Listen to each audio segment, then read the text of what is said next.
पूज्य श्री रसराज महाराज जी का श्री जागेश्वरनाथ धाम एवं धैनुवन गोवर्धन पर्वत आगमन। बांदकपुर श्री धाम वृंदावन से पधारे पूज्य श्री रसराज महाराज जी का आज श्री जागेश्वर धाम में भव्य स्वागत हुआ। पूज्य महाराज जी ने धाम पहुंचकर भगवान श्री जागेश्वरनाथ जी का पंचामृत अभिषेक कर पूजन अर्चन किया और समस्त मंदिरों के दर्शन कर श्रद्धालुओं को आशीर्वाद प्रदान किया। मंदिर में आकर मंदिर के सभी वरिष्ठ पंडितों से भेंट की और संस्कृत वेदांत विद्यालय के विद्यार्थियों द्वारा स्वस्ति वाचन से महाराज जी का स्वागत किया। प्रबंधक श्री रामकृपाल पाठक जी के साथ सहायक प्रबंधक केदारनाथ दुबे जी एवं कुंजीलाल डिम्हा जी द्वारा श्रीफल साल एवं श्री जागेश्वरनाथ जी का चित्र भेंट कर महाराज जी का स्वागत किया गया। दर्शन के उपरांत पूज्य महाराज जी का पावन आगमन धैनुवन श्री गोवर्धन पर्वत पर हुआ। यहाँ उन्होंने सबसे पहले पंचमुखी हनुमान जी का दर्शन किया। तत्पश्चात पीपल के पवित्र वृक्ष की स्थापना की और पर्वत पर स्थित गौवंश की पूजा अर्चना कर उन्हें प्रसाद स्वरूप भोग अर्पित किया। इस अवसर पर उपस्थित भक्तगण भाव विभोर हो उठे और वातावरण गौमाता की जयकार एवं जागेश्वरनाथ जी की जयकार से जय घोष से गूंज उठा। महाराज जी ने सभी को धैनुवन गोवर्धन पर्वत बांदकपुर पर लगे वृक्षों और गौमाता के संरक्षण हेतु प्रेरित किया।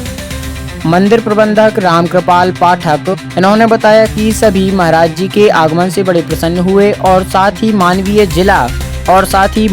जिला एवं सत्र न्यायाधीश जी श्री सुभाष सोलंकी जी पर्वत पर निरंतर पौधे की स्थापना गौसेवा एवं पर्वत के संरक्षण हेतु कार्य कर रहे हैं और सराहनीय है। महाराज जी द्वारा इनके कार्यों में साधुवाद दिया गया। धैनुवन गोवर्धन पर्वत श्री जागेश्वरनाथ जी द्वारा संरक्षित है और यहाँ कई वर्षों से प्रकृति संरक्षण एवं गौ संरक्षण गोवर्धन का कार्य निरंतर चल रहा है। अब तक हजारों वृक्ष लगाए जा चुके हैं जिनका संवर्धन पूर्णतः गौ आधारित पद्धति से किया जा रहा है। गोबर से बनी जैविक खाद और गौमूत्र से बने प्राकृतिक कीटनाशकों से पौधों को पोषण और सुरक्षा मिल रही है। यही कारण है कि यहाँ के वृक्ष कम जल और अधिक तापमान में भी तीव्र गति से विकसित हो रहे हैं।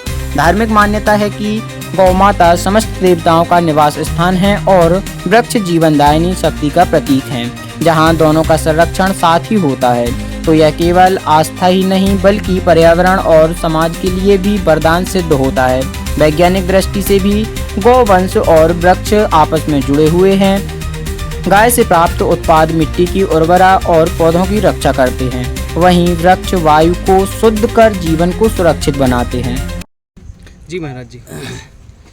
जागेश्वर भगवान की जय हो। आज बड़े हर्ष का विषय है। सोमवार का दिन है। भगवान जागेश्वरनाथ का अभिषेक किया, दर्शन किया और हमारे पूज्य आचार्य जी इनकी पावन सन्निधि में पूरे विद्यालय का और पूरे परिसर का भ्रमण किया और भगवान जागेश्वरनाथ की ही इस पवित्र गौशाला की भूमि में आकर के बड़ा ही मन को संतोष हुआ और भविष्यत यहाँ जो आज हमने वृक्षारोपण किया यह एक विराट रूप लेगा और हजारों गौ माताएँ इस पर्वत पर आकर के संरक्षण एवं सुखपूर्वक श्वास ले सकेंगी।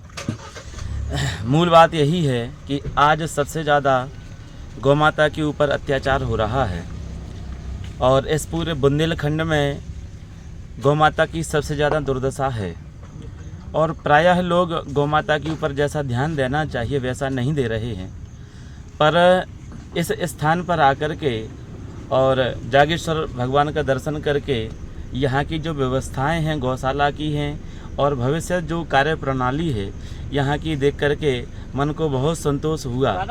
और हमारे ही गौरक्षक हैं, गौसेवक हैं, क्या नाम है, शिवम पाठक जी, इन्होंने संकल्प लिया है और इन्होंने व्रत लिया है कि अब भविष्यत आने वाले समय में एक विशाल गौशाला का निर्माण तो होगा ही, साथ साथ हम गौ माता के संरक्षण संवर्धन एवं जो भगवान जागेश्वरनाथ का यह दिव्य पर्वत है इसके संरक्षण के लिए संकल्पित हैं और सुसज्जित करेंगे इसको और हजारों गौ माता यहाँ विचरण करेंगी। यहाँ आकर के बहुत आनंद हुआ। सभी गौभक्त पूज्य आचार्य जी यहाँ उनकी सानिध्य में हम सभी लोग आए, वृक्षारोपण किया और नित्य नए नए लोग आकर के यहाँ वृक्षारोपण करते हैं। आज ही आचार्य जी ने बताया कि यहाँ के जो माननीय न्यायाधीश हैं, जिला न्यायाधीश, वो भी आए, उन्होंने परिक्रमा लगाई और परिक्रमा लगा करके यहाँ सुबह सूर्योदय के पूर्व उन्होंने वृक्षारोपण किया। जब ऐसे लोग आकर के यहाँ वृक्षारोपण करेंगे, इस भूमि का अवलोकन करेंगे, तो निश्चित है सनातन धर्म की ध्वजा चारों तरफ फैलाएगी और गौ माता का और सारे विश्व का कल्याण होगा। जय श्री सीताराम।